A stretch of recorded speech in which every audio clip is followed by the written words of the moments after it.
So, my Utah and Texas friends, you guys all know about the Battle of Bunker Hill, right? The American Revolutionary War, right?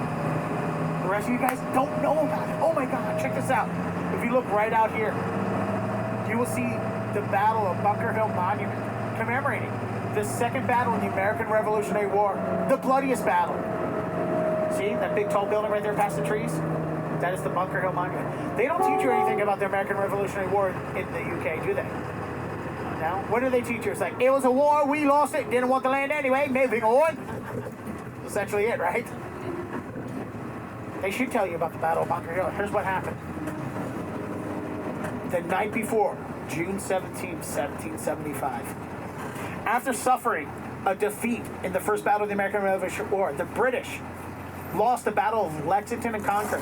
So they sent more ships and soldiers from England to Boston. And they parked those boats right here in the Boston Harbor, blocking the city of Boston from getting supplies and equipment. The British had owned the water at this point in the war.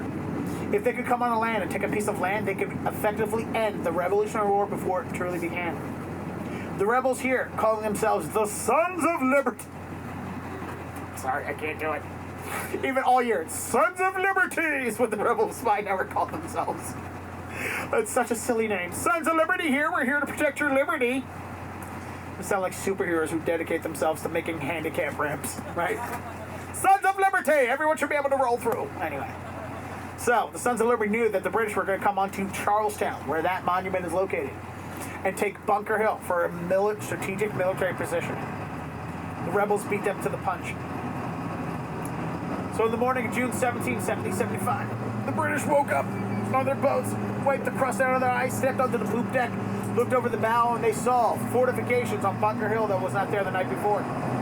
Behind the fortification was just normal men, just regular men, standing, trembling with their muskets, because they were not a military force. They were not trained army. They were normal people, fearful of war, but ready to defend their land. The British saw the scared, trembling men, and they're like, easy pickings. We're the greatest military force in the world. Let's go, lads. They get in boats, finishing their breakfast, get in boats, row onto shore, come on the shore, sit down and eat lunch. That's how arrogant the British were. Finished their little cucumber sandwiches and their little cups of tea of whatever it is they drank and ate for lunch. Started marching up Bunker Hill to begin the Battle of Bunker Hill. At the top of the hill was farmers, cobblers, tailors, trembling and fearful of war, had to steady their hands as they aimed their muskets and they pulled their triggers and they went. And the British retreated after being plucked off. Officer, soldier, plucking them off. The Brits retreated, dumbfounded how they could be beat by a bunch of rube colonists. Must have been a mistake, lads.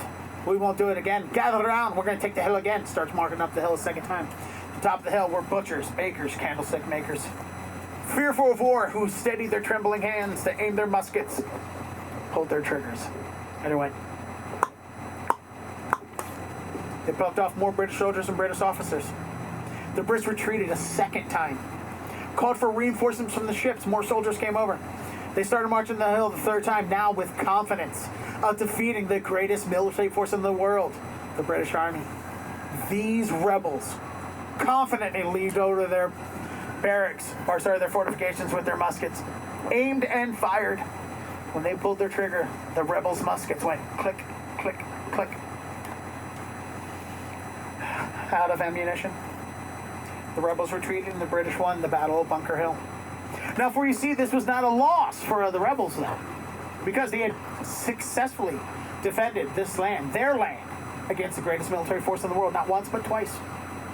And they knew if they had enough supplies and ammunition, they could have defended this land a third, fourth, and however many times it would have taken to successfully drive the British out of this city, which they would do 9 months later on March 17th, 1776, Evacuation Day. And of course, those rebels would go on and win that Revolutionary War, and we know they won because I don't sound like them.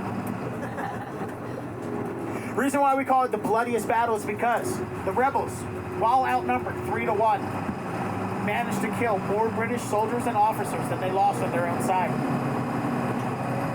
Those farmers were just better shots than the Brits. And that is the Battle of Bunker Hill.